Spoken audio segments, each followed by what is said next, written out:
Welcome to the December edition of the Hornet Spotlight. Before we talk with our Hall of Fame person for December, just a reminder as we get into December that the first semester ends. We're on the balanced calendar, of course. You won't notice much change on the balanced calendar. At this point in time, the semester will end where it normally does. I believe the last day is the 20th day of December, and we will take a 2-week break, 2 weeks and 1 day actually. Students will come back on the first Tuesday of the new year. Again, I don't have the exact date on that, but the break for the semester is pretty much the same as usual. We will run winter school as we have in the past 2 winters, so students can rescue credits at that time. Also, as we're clearly into December now, all of the winter sports teams are involved in their schedule. That means wrestling, that means boys and girls basketball, boys and girls swimming. All of those sports are in full speed ahead, so to speak. And all of the boys basketball team's off to a fantastic start. Both swim teams are doing well. The wrestling looks to be improved. Girls basketball's a little bit slow start, but I'm sure they'll get that squared away. Coach McClanahan will get those girls cooking pretty soon as well. So there's plenty of athletic activities for you to partake of as we enjoy the holiday season. Also remember that there are a lot of home events. All you have to do is check the Beech Grove webpage and find those home events, and we'll be here for those. One special note, one might want to make a note of, on December 28th, I believe it is a boys game with Cecina. We are going to be honored, it'll be the 10-year anniversary of the 03 Girls State Championship team, and we're going to try to bring as many of those girls back as possible. I know Coach McNew will be back for that. I think they are planning on some type of meal, donation, kind of a reception meet and greet with the team, and some kind of donation to a local charity at that time based on the proceeds from that meal. But there'll be more details forthcoming on that. But you might want to mark the 28th on your calendar as a really special night here at Beech Grove High School. Along with the athletic programs, the fine arts, especially the music, both instrumental and vocal, will be going on. The first weekend in December, the annual Nutcracker. Also the first weekend in December, the Phi Beta Kappa Breakfast with Santa. So the first weekend in December, we get into the Christmas spirit here pretty heavy with the Nutcracker and Breakfast with Santa. A lot of things going on. One thing Mr. Bradford is going to do, I believe the date is the 17th. Again, go to the website. Melody Stevens works real hard on that website, so make sure you use it. I believe it is the 17th of December. Mr. Bradford is going to get together an alumni choir, and they are going to put on a performance on that evening, the 17th. So we're really looking forward to that, and that should be a real highlight of the holiday season. So please, as we get into the holiday season, obviously it's a time for family and friends, but don't forget to include the high school in your holiday plans, because there will be a lot of great entertainment going on here. But again, check the website, get the dates and times, be 100% sure of them, and enjoy the season.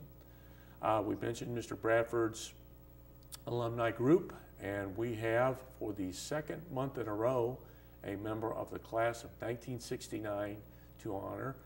Last month it was Stephen Bogard. This month it is Mr. Charles Holder from the class of 1969.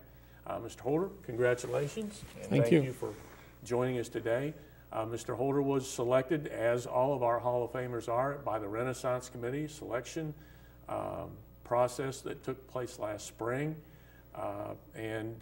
Like Mr. Bogard, we didn't have to go far to get Mr. Holder. He's close by.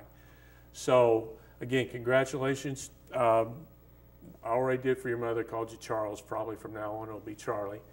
Tell us a little bit about class of '69. We've talked about several things about you're a little different path to where you went. For example, last month with Stephen, he was right out of Beech Grove, right into Rose-Hulman. You took a different path. Tell us a little bit about what school was like for you here at Beech Grove in the late '60s and the town in general. Well, I think the town was very small, slow-paced. Certainly the demographics were completely different than they are today. I had a lot of close friends. I had a lot of close mentors. I was involved with athletic teams. I had some good mentors in Pete McNamara and Don Chalice, and some good teachers in that regard. I never thought I would go to college and never really even planned for it. Obviously, my academics showed that. I left high school and went to work immediately for Indiana Bell Telephone. I really started at the bottom. I was at one time a lineman, an installer, a business installer, worked my way up to a managerial position. Really worked there about 15 years. Was fortunate enough to get a mentor that really saw a lot of potential. In some ways sort of coerced me to go back to, or actually go to college, and I went to IU at that time before IUPUI merged, and got a degree from Indiana University. Left AT&T and went to work for almost 25 years for Thomson, which it was RCA at one time, GE, Thomson, now it's Technicolor. I managed telecommunications for them. And then about 5 years ago, left and went to manage Cummins Global Telecommunications in Columbus, Indiana. So that's my professional career.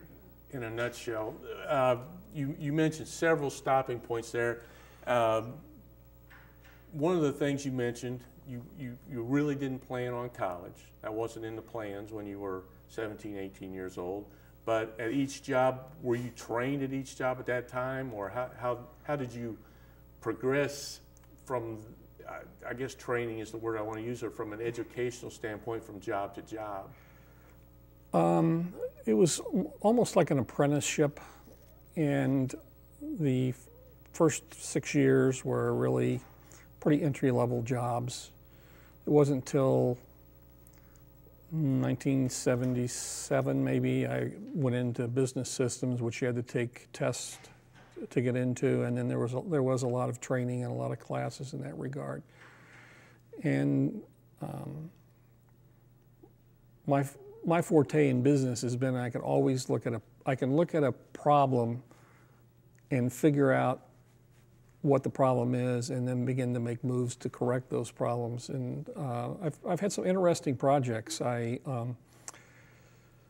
lived in El Paso, Texas for 4 years. I moved 5 manufacturing plants from the United States and Canada to Mexico, and was the senior IT project manager for that. When I came back, I actually really wanted to do something completely different, and I took a job in supply chain planning, and then it was the account manager, which became a liaison position from the IT organization to the senior vice president, and working on their staffing needs in that regard. And that's when I sort of convinced myself to go back and get an MBA in that regard. So I've been fortunate, and every job that I've ever done has helped me get the next job, and has been a build-up on that in that regard. And my last major project was putting in voice over IP throughout the world in 33,000 telephones and 415 locations, and integrating video conferencing into that infrastructure. So, just minor task, right?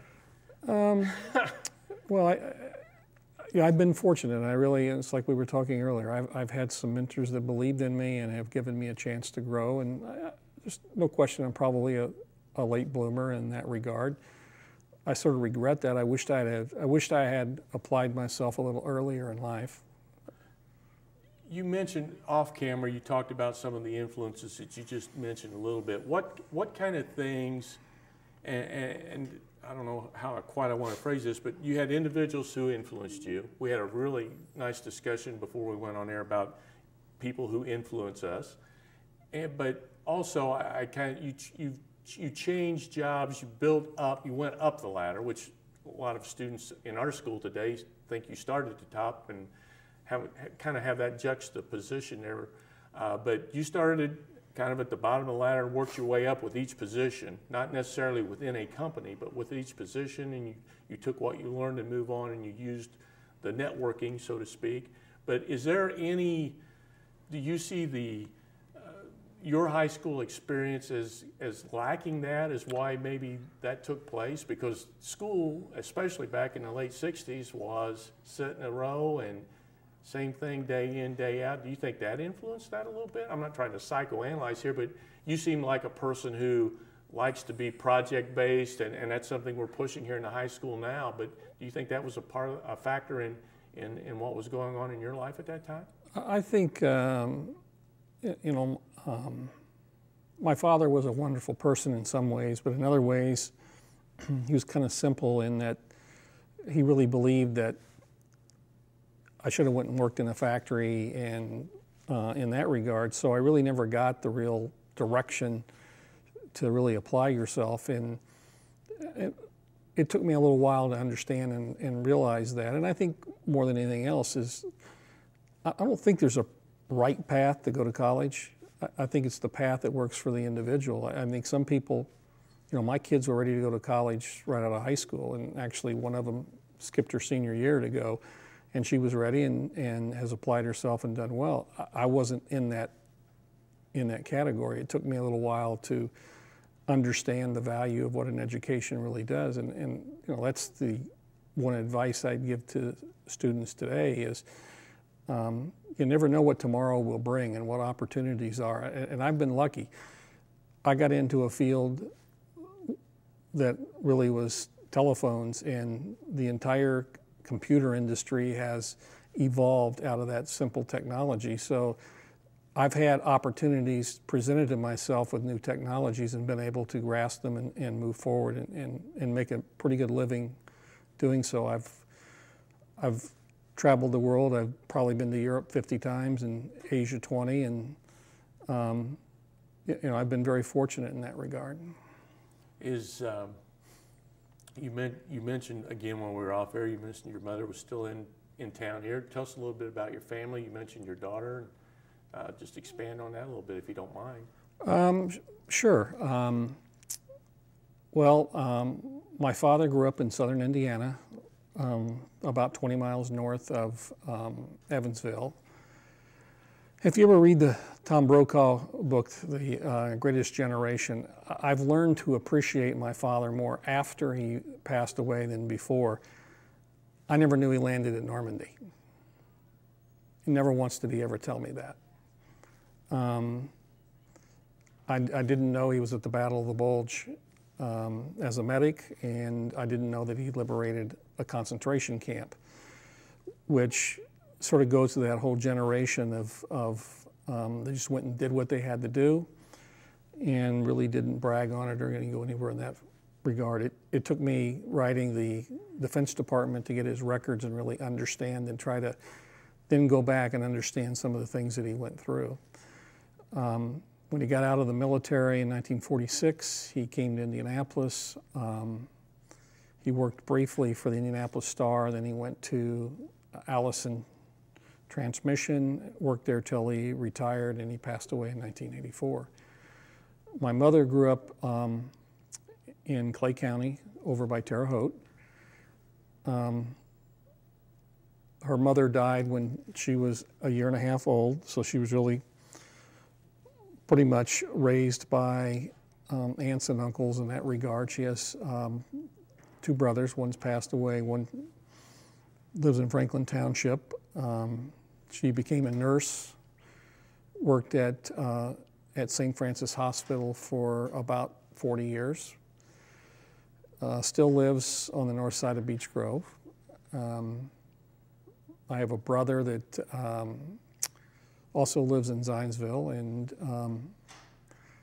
he graduated from here as well, and He went to Ball State and then got his master's from Indiana Central, which is now University of Indianapolis.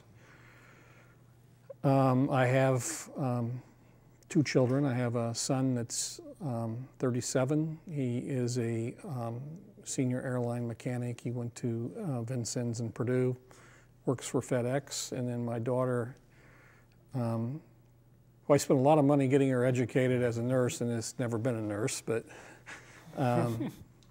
she has 3 children and really is a full-time mom, and I'll be the first to admit that's a pretty full-time job.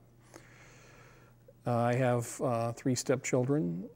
One is a manager at the Microsoft store in Keystone at the Crossing. I have a 20-year-old stepdaughter that's a junior at IU in Bloomington. She wants to go to law school, and we also have a junior in high school at Zionsville, and we're hoping she wants to be a pediatrician, but we'll see. She has a ways to go yet. A lot, yeah, if she's just a junior in high school, she's got a long way to go yet. Good student, she had very good grades, works hard. We'll see. It's still, as I tell her, it's a long haul. Yes, it is. It absolutely is. Speaking of long hauls, you've talked about, we'll kind of jump back to your professional life. You've worked a lot obviously in IT in those areas. What do you see happening in the next 10, 15 years in that area?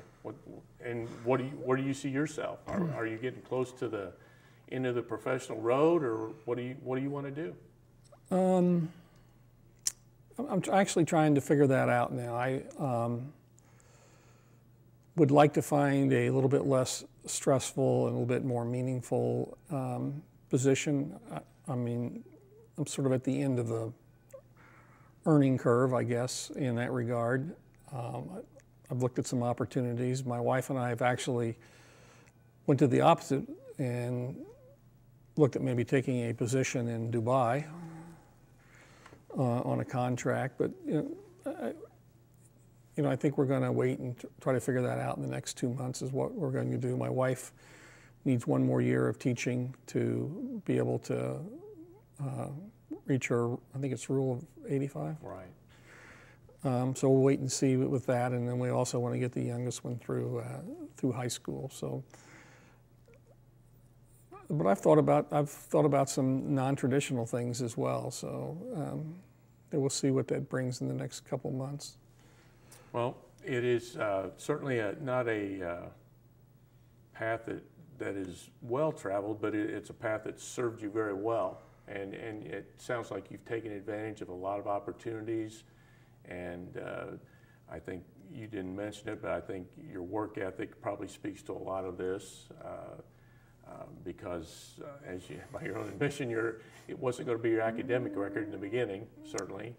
And you're talking about a manufacturing culture at that time, as opposed to the educational culture that we kind of look at today. Well, I've been lucky. When I went to IU and enrolled, they looked at me with like, "You really want to go to college?"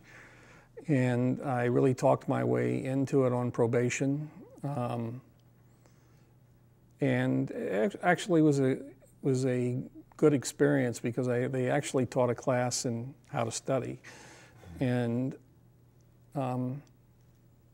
having been out for 15 years, that was kind of refreshing to go to, and I have been lucky because people have taken a chance on me, and it's worked out for me. And one of the lessons I learned in life was one of the people I was telling you about had an influence on me was